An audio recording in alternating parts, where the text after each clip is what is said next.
What's up, everyone? Aaron Nagler here for PackersNews.com, live on Facebook late in the day on Wednesday afternoon.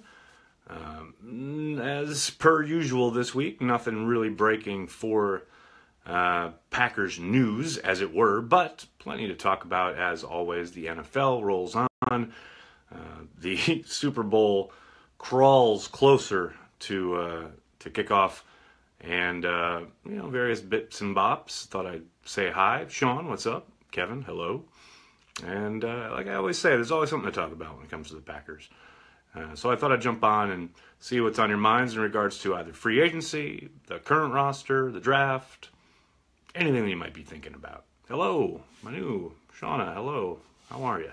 Tommy, Aqib Talib.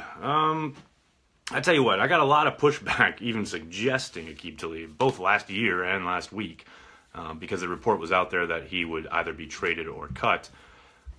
I think they have to put a call in, absolutely, if they are seriously contending that they want to be in on everything, which is what Brian Gutekunst said in his press conference, that they would be in on everything.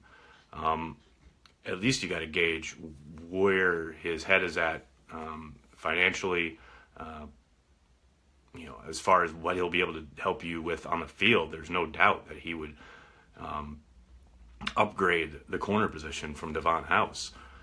Now, obviously, there's a lot of off-field issues there, both off and on, seeing as he has a penchant for fighting certain players on the field, snatching their chains, what have you.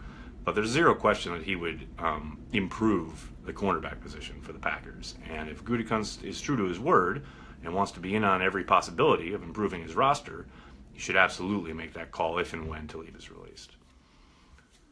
Alex Smith getting way overpaid. Russ, yes. Well, not really, because that's what the market will bear. $70 million guaranteed. Essentially, it's a 2-year deal. Obviously the Redskins felt it necessary to go and get a quarterback because they knew there was no way they were going to franchise Kirk Cousins for the 3rd year in a row.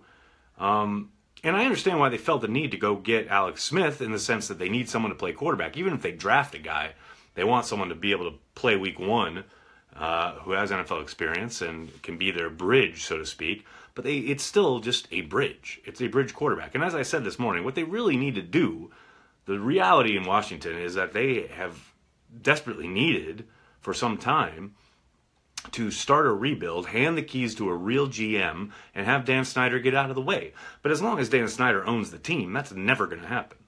Of course, the Packers' angle on this is that with Alex Smith getting $70 million guaranteed, it does make one think, how much is Aaron Rodgers going to get?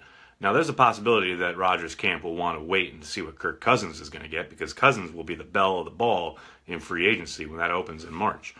And obviously, Rodgers has very publicly, but very, he hasn't gone overt with it, but I think it was last year in an interview with Jason Wilde, he said, in regards to what Mike Glennon was getting in Chicago, if that brought into sharp relief his, place on the pecking order as far as payments for quarterbacks, he said it kind of has to, doesn't it?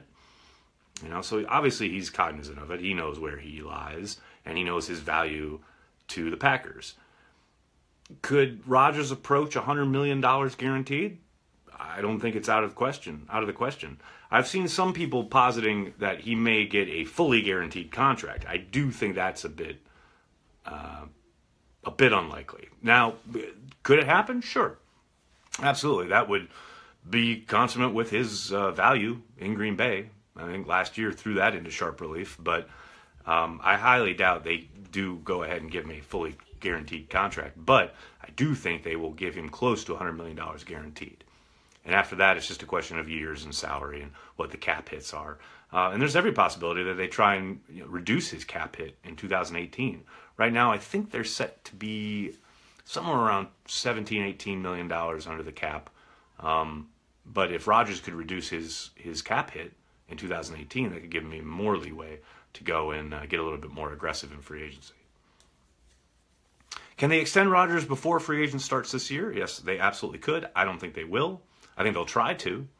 I think the Packers would love for that to happen. But like I said, I do think, especially now in light of what Alex Smith has gotten, indicating that Kirk Cousins will hit the open market, you got to think, unless, of course, a trade gets consummated, that's still a possibility since he's under contract, but I tend to doubt that'll happen. When Kirk Cousins hits the market and a team, basically blows things up as far as the quarterback pay scale, which will happen when Cousins signs his deal, I think Rodgers representatives will want to wait and see what happens in that regard. If you were GM, would you trade down and get the Colts' number 3 pick? I don't understand what you're asking there. Are you talking about being the Browns? I don't know, because the Packers are at 14. Who do we take at 14, Brian? That's a great question. I think there's a good chance that they try and trade down from that pick. They're sitting in the catbird seat. There should be a lot of talent pushed to them because of all the quarterbacks that are most likely going to be taken ahead of them. Now, that said, they could very well end up executing that pick, and it wouldn't be a surprise. Maybe a pass rusher or a corner. I saw Josh Jackson was, again, mocked to them. I think Bucky Brooks had him going to Green Bay, and that's a very realistic possibility. But I do think where they are sitting, puts them in a pretty good position as far as wanting to maneuver either up or down. Would you draft multiple pass rushers, Peter? Yes, I would. I would have last year. I thought last year's draft class was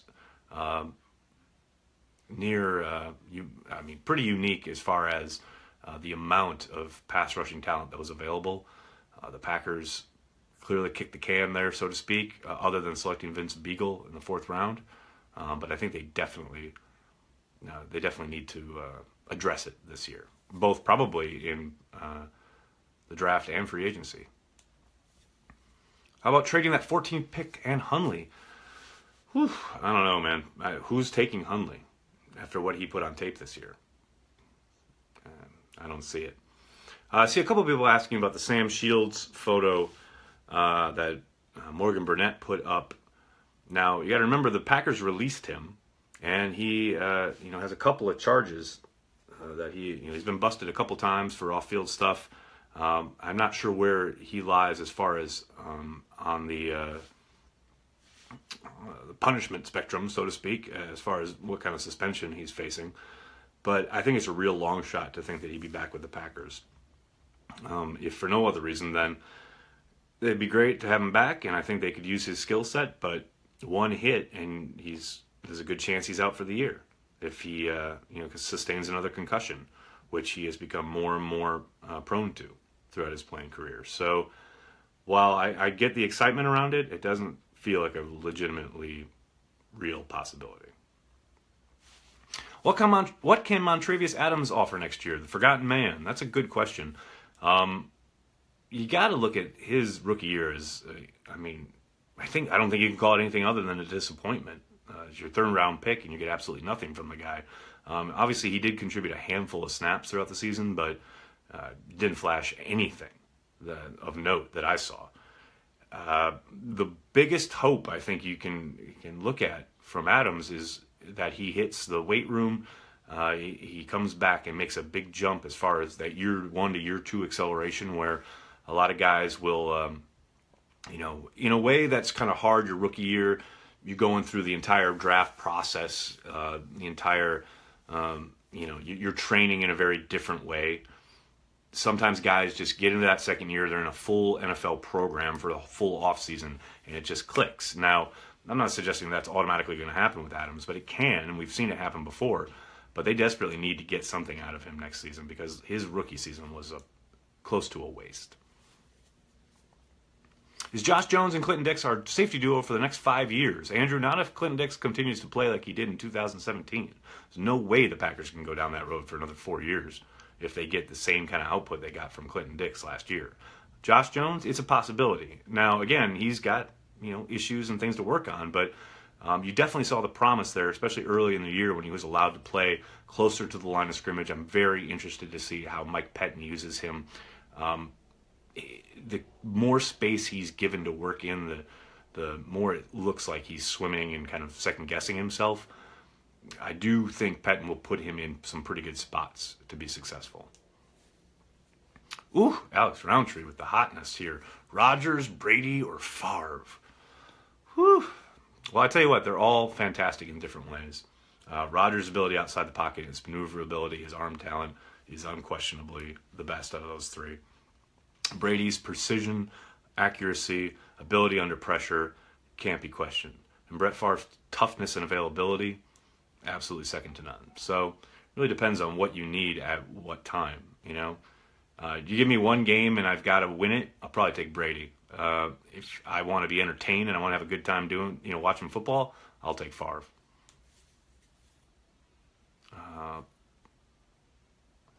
Is it possible Pettin's new scheme will take a few years to implement? I'm sure it may take a year or two for it to get kind of where he wants it, but I do think they'll take a significant jump in the first year. Like he said at his press conference, and you look at what he's done, specifically what he did when he came aboard in Buffalo. He didn't exactly have all the pieces in place that he wanted there, but they turned it around significantly as a defense. And I do tend to think, I buy him at his word, and I think, you talk to coaches throughout the league, and this kind of bears it out. His stuff looks really complex, but the actual foundation of what they're running is pretty simplified. And he does a really good job. Players really like, the few that I've talked to, really seem to like his ability to kind of marry his calls and his response, what he's asking guys to do with their strengths. And I think it'll be much more opponent specific, and that gives the Packers a chance. Chance to Pack go after Eifert? Sean, I guess there's a chance. I would tend to think he's probably going to get paid a bit more than the Packers are willing to pony up. I think Austin Safarian Jenkins makes a lot more sense, just in the sense that I think he'll be a little cheaper and maybe not as injury prone, but you never know. Christopher, what's up, man? Aaron Colvin a fit? I think he is. I think there's going to be a pretty decent run at his services. I think he would be an excellent addition across from Kevin King on the perimeter. I don't know though. I don't know. I don't see Gutekunst splashing that much money out in free agency for a corner, but you never know. I saw someone said, Brett Favre, a motivational speaker? Really? I saw my old friend, Old Bag of Donuts, there on Twitter, had a really good one. What are you talking about? For those of you who don't know, Doug Peterson has asked Brett Favre to speak to the Eagles the morning of the game. And the Bag of Donuts put, imagine Favre coming up there. He starts speaking at 9 o'clock, and then by noon, the players, is this guy still talking? That would so be Favre. You just talk forever. Aqib Talib Scott, I talked about him at the start of the video. Go ahead and watch that when I'm done. But quick version is, I think the Packers would be silly not to at least make a call. Doesn't mean they have to sign him, but if Gutekunst says he's going to be in on everything, he should be in on it. Should the Packers select multiple first-round picks? Well, Antoine, if they would have to trade back up into the first round to do so, but it would make sense if there's a guy there that Gutekunst really values and thinks makes a lot of sense. Sorry. I see Mark asking $16 million in cap space. I've seen variations of that. I've seen 16, I've seen 17, and I've seen 18. So it's hovering around there. Jerry gets in. Sarah, I think so. I think it's time. I think everyone around the Hall of Fame recognizes that it's time. There's no guarantees. The Hall of Fame is a bit of a joke. The fact that he's not in, the fact that LeBoy Butler isn't in, but it does feel different this time. So hold your collective breaths, and hopefully you'll have good news on Saturday night.